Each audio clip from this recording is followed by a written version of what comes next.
నెల్లూరు వైఎస్ఆర్సీపీ జిల్లా పార్టీ కార్యాలయంలో ముస్లిం మైనార్టీ నాయకులు విలేకరుల సమావేశం నిర్వహించారు.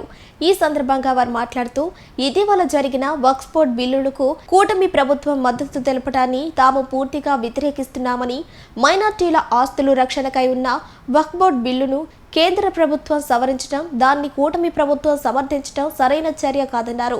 ఇప్పటికైనా దీనిపై పునరాలోచన చేయకుంటే రాబోయే రోజుల్లో కేంద్ర రాష్ట్ర ప్రభుత్వాలకు ఇబ్బందులు తప్పవని హెచ్చరించారు. ఈ కార్యక్రమంలో ముస్లిం మైనార్టీ నాయకులు తదితరులు పాల్గొన్నారు.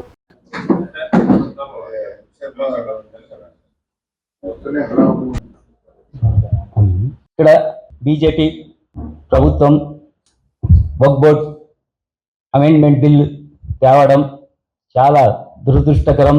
ఎందుకంటే ఈ వక్ఫ్ బోర్డ్ బిల్లుతో ముస్లింలకి ఏ విధంగా నష్టపరిచాలో వాళ్ళు బీజేపీ కూటమి ప్రభుత్వం పార్లమెంట్లో పెట్టి పాస్ చేసుకోవడం చాలా దారుణం. ఎందుకంటే అల్లా స్థలాలు మసీద్కి ఇచ్చినారు, మన పూర్వీకుల స్థలాలు. ఇది వక్ఫ్ బోర్డ్ స్థలాలు అంటే ఎవరు గవర్నమెంట్ మనకి ఇచ్చింది కాదు. మన పూర్వీకులు అల్లా కోసం మసీద్లకి, దర్గాలకి, ఆషుఖానాలకి అలా దానం చేశారు. ఆ స్థలాలు వక్ఫ్ బోర్డ్ స్థలాలు. ఆ స్థలాలతో ఏమంటే మనకి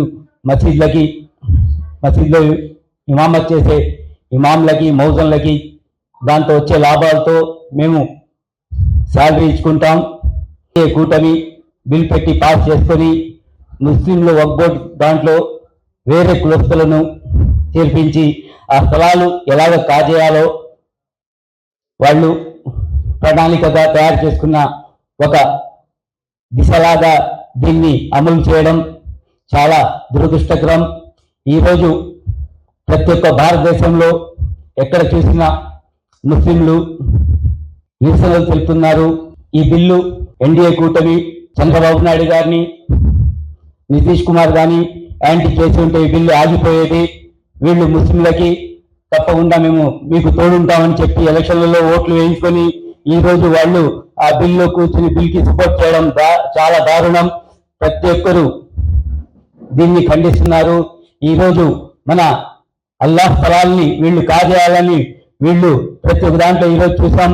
పోయిన సారి ఎలక్షన్లో హైదరాబాద్లో ఉన్న స్థలాలు 1400 ఎకరాలు చంద్రబాబు నాయుడు గారు ఎయిర్పోర్ట్కి ఇవ్వడం, వక్ఫ్ బోర్డ్ స్థలాలు ఏ ఇది లేకుండా వాళ్ళు కాజేయడం చూసాం. ఇలాగే ఇప్పుడు ఉండే లక్షల ఎకరాలు వాళ్ళు కాజేయాలని ప్రణాళికగా ఈరోజు మన వక్ఫ్ బోర్డ్ బిల్లులు అక్కడ అమెండ్మెంట్ బిల్లును పెట్టి పాస్ చేస్తున్నారు. దీన్ని ప్రతి ఒక్క పార్టీలో ఉన్న ముస్లిం నాయకులందరూ తప్పకుండా కూటమి ప్రభుత్వం నుంచి వైదొలగాలని మేమందరం ముస్లింలు ఇక్కడ ప్రతి ఒక్కరు డిమాండ్ చేస్తున్నాం. ఎందుకంటే ఎక్కడ చేసిన ముస్లింలు ఈరోజు ఈ కూటమి ప్రభుత్వం ఉన్న ప్రతి ఒక్కరిని అల్లా క్షమించడు, అలాగే ముస్లిం సమాజం కూడా ఎప్పుడు క్షమించరు. మీరందరూ తప్పకుండా మీ పార్టీలకి రాజీనామా చేసి తప్పకుండా బయటకి రావాలని. ఎందుకంటే మళ్ళా ఎలక్షన్స్ వస్తాయి, తప్పకుండా మీరు జనాల్లో రావాలంటే ఈరోజు ముస్లిం సమాజం కోసం మీరు ముస్లిం అల్లాకి భయపడైనా మీరందరూ తప్పకుండా మీ పార్టీకి రాజీనామా చేసి బయటకు వచ్చి నిరసన తెలపాలని, అలాగే మేము కోర్టు ద్వారా అయినా తప్పకుండా మన వక్ఫ్ బోర్డ్ బిల్లు క్యాన్సిల్ చేసేటట్టు ప్రతి ఒక్క పార్టీలు కానీ చూస్తున్నాం. వైఎస్ఆర్ కాంగ్రెస్ పార్టీ ఎంపీలు అందరూ దీన్ని ప్రతి ఒక్కరు పార్లమెంట్లో వ్యతిరేకంగా ఓటు చేస్తారు. అలాగే వక్ఫ్ బోర్డ్ స్థలాలుకి మన ముఖ్యమంత్రి జగన్మోహన్ రెడ్డి గారు, మాజీ ముఖ్యమంత్రి జగన్మోహన్ రెడ్డి గారు తప్పకుండా మేము ముస్లింలకి ఎప్పుడు తోడుంటాం, వక్ఫ్ బోర్డ్ బిల్లుకి ఎప్పుడు జరగాలని మేమందరం ముస్లింలు ఇక్కడ ప్రతి ఒక్కరు డిమాండ్ చేస్తున్నాం. ఎందుకంటే ఎక్కడ చేసిన ముస్లింలు ఈరోజు ఈ కూటమి ప్రభుత్వం ఉన్న ప్రతి ఒక్కరిని అల్లా క్షమించడు, అలాగే ముస్లిం సమాజం కూడా ఎప్పుడు క్షమించరు. మీరందరూ తప్పకుండా మీ పార్టీలకి రాజీనామా చేసి తప్పకుండా బయటకి రావాలని. ఎందుకంటే మళ్ళా ఎలక్షన్స్ వస్తాయి, తప్పకుండా మీరు జనాల్లో రావాలంటే ఈరోజు ముస్లిం సమాజం కోసం మీరు ముస్లిం అల్లాకి భయపడైనా మీరందరూ తప్పకుండా మీ పార్టీకి రాజీనామా చేసి బయటకు వచ్చి నిరసన తెలపాలని, అలాగే మేము కోర్టు ద్వారా అయినా తప్పకుండా మన వక్ఫ్ బోర్డ్ బిల్లు క్యాన్సిల్ చేసేటట్టు ప్రతి ఒక్క పార్టీలు కానీ చూస్తున్నాం. వైఎస్ఆర్ కాంగ్రెస్ పార్టీ ఎంపీలు అందరూ దీన్ని ప్రతి ఒక్కరు పార్లమెంట్లో వ్యతిరేకంగా ఓటు చేస్తారు. అలాగే వక్ఫ్ బోర్డ్ స్థలాలకి మన ప్రీతమ ముఖ్యమంత్రి జగన్మోహన్ రెడ్డి గారు, మాజీ ముఖ్యమంత్రి జగన్మోహన్ రెడ్డి గారు తప్పకుండా మేము ముస్లింలకి ఎప్పుడు తోడుంటాం, వక్ఫ్ బిల్లుకి ఎప్పుడు తప్పకుండా యాంటీ చేస్తామని ఎమ్మెల్యేలు మన ఎంపీలు అందరూ అక్కడ యాంటీగా ఓటేశారు. మనకి మన జగన్మోహన్ రెడ్డి గారు తప్పకుండా మనకి ఆంధ్రప్రదేశ్ లో ముస్లిం అందరికీ తోడుంటారు. తప్పకుండా ఆయనకి ఎప్పుడు ముస్లిం ప్రజలు అండగా ఉంటారు. పోయిన ఎలక్షన్ లో చంద్రబాబు నాయుడు గారికి చెప్పి ముస్లింలకు మేము ఎప్పుడు చీమ కుట్టినా మేమందరం తోడుంటామని చెప్పారు. ఈ రోజు ఆయన మన ముస్లింల కోసం ఏం చేస్తున్నారో తప్పకుండా ముస్లింలని అణిచివేయాలని ఆ బిల్లుకి వాళ్ళ ఎంపీలు కానీ రాజ్యసభ్యులు కానీ ఈరోజు అనుకూలంగా ఓటేసి మళ్ళా జనాల్లో వచ్చి ఆయన ఏ రకంగా ఓట్లు అడుగుతారు. వైఎస్ఆర్ కాంగ్రెస్ పార్టీ దీన్ని పూర్తిగా ఖండిస్తుంది. తప్పకుండా వచ్చే ఎలక్షన్ లో వాళ్ళకి గుణపాఠం నేర్పిస్తాం. ప్రతి ఒక్క ముస్లిం నాయకుడు ఏ పార్టీ ఉన్నారో తప్పకుండా బహిరంగంగా వాళ్ళు వచ్చి బయటకు క్షమాపణ చెప్పి పార్టీకి రిజైన్ చేసి ముస్లింలతో కలిసి అల్లా స్థలాల కోసం పోరాడాలని, అలాగే కోర్టు ద్వారా తప్పకుండా వక్ఫ్ బిల్లుకి మేము యాంటీ చేసి తప్పకుండా కోర్టు ద్వారా తప్పకుండా ఈ బిల్లుకి క్యాన్సిల్ చేయించుకొని అందరూ కలిసికట్టుగా ముస్లింలు యావత్ ప్రపంచంలో అందరూ అలాగే ఇండియాలో ప్రతి ఒక్కరు కలిసికట్టుగా పార్టీలకు అతీతంగా ముస్లిం అందరూ ఒకటయ్యి దీనికి పూర్తి మద్దతుగా సుప్రీంకోర్టు ద్వారా మేము కేసు వేసి తప్పకుండా దీన్ని బిల్లుని క్యాన్సిల్ చేసి అలాగే అల్లా స్థలాలను ఎవరు కాజేయకుండా అందరు కలిసికట్టుగా పోరాడి వచ్చే ఎన్నికల్లో ఈ సెక్యులర్ పార్టీలు అందరూ ఒకటయ్యి తప్పకుండా బీజేపీకి బుద్ధి చెప్తాం. అలాగే కూటమి ప్రభుత్వానికి ఆంధ్రప్రదేశ్ లో తప్పకుండా ముస్లిం అందరూ తప్పకుండా వాళ్ళకి ప్రశ్నించి వాళ్ళు ఎప్పుడు వచ్చినా ఓటు అడగడానికి తప్పకుండా వాళ్ళకి శిక్షిస్తాం. ఓటు ద్వారా మనందరం కలిసికట్టుగా వైఎస్ఆర్ కాంగ్రెస్ పార్టీ మా అధినాయకుడు జగన్మోహన్ రెడ్డి గారికి అండగా ఉండి ముస్లిం అందరూ ఆయన మనకు తోడుగా ఉంటారు. తప్పకుండా మనమందరం కలిసికట్టుగా వక్ఫ్ బిల్లుకి వ్యతిరేకించి అందరూ కలిసికట్టుగా వీళ్ళు టీడీపీ పార్టీ వాళ్ళు ఈరోజు జనసేన పార్టీ వాళ్ళు ఈ రోజు ఓటు వేసి మళ్ళా దీనికి ఏదో ఒక రకాలుగా మేమందరం సపోర్ట్ చేశాం. మేము ఈ ఇది కండిషన్లు పెట్టాని సోకు మాటలు చెప్పడం చాలా సిగ్గుచేటు. వీళ్ళందరూ బహిరంగంగా ముస్లింలకి క్షమాపణ చెప్పాలని మనస్ఫూర్తిగా కోరుకుంటున్నాను. ఒక 2 రోజుల ముందర చంద్రబాబు నాయుడు గారు వక్ఫ్కి బీజేపీ వాళ్ళు లెటర్ పెడితే దాన్ని సపోర్ట్ చేశారు. అందుకు బిల్ పాస్ అయిపోయింది.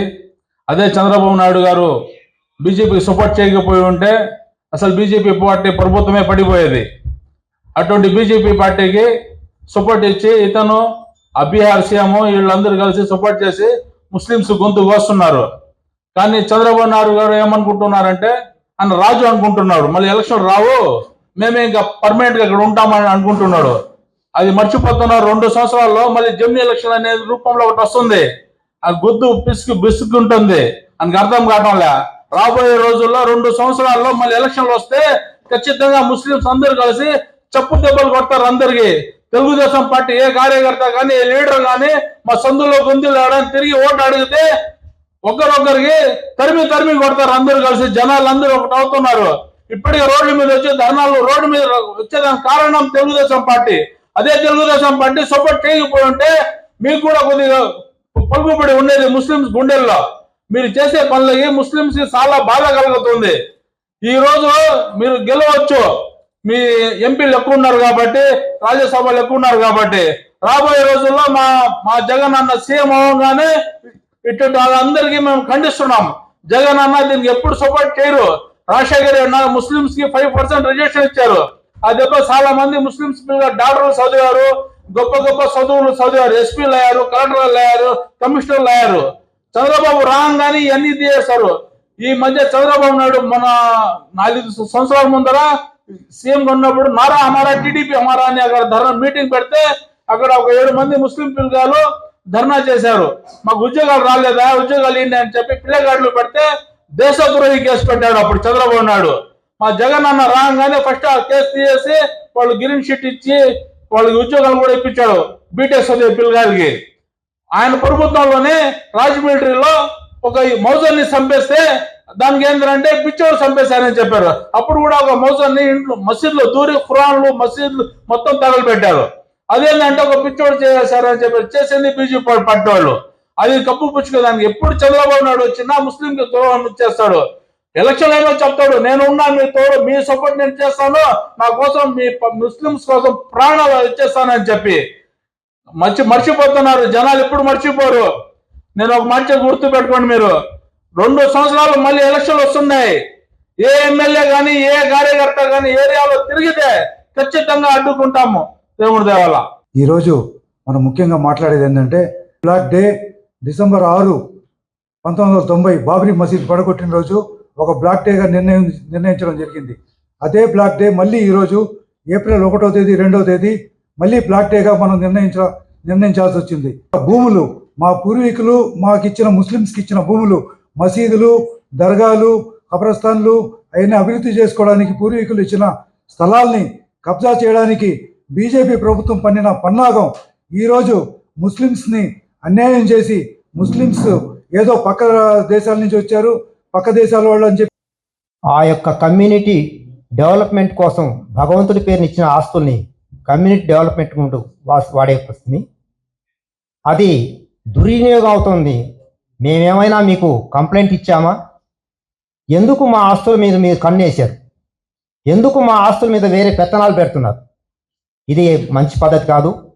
ఆ రోజు ఎన్డీఏ గవర్నమెంటు బీజేపీతో ఉంది, ముస్లిం ఓట్లు వేయరు అనే ఉద్దేశంతో ఆ రోజు ఓట్లు పొందడానికి ఏదైనా సరే మీ పక్షాన ఒక సమస్య వచ్చినప్పుడు మేము పోరాడతాం అనేటటువంటి గొంతుకలు ఈరోజు ఏమైనా ప్రశ్నించడానికి, అదేవిధంగా ఓట్లు వేయడం, దాని బిల్లుకు అనుకూలంగా ఓట్లు వేయడం ఎంతవరకు సమంజసం? మీరు అనుకుంటున్నారేమో ఈరోజు వాళ్ళ ఇల్లు తగలబెడుతున్నామని, మరుసటి రోజు మీ ఇల్లు కూడా తగలబెడుతుంది.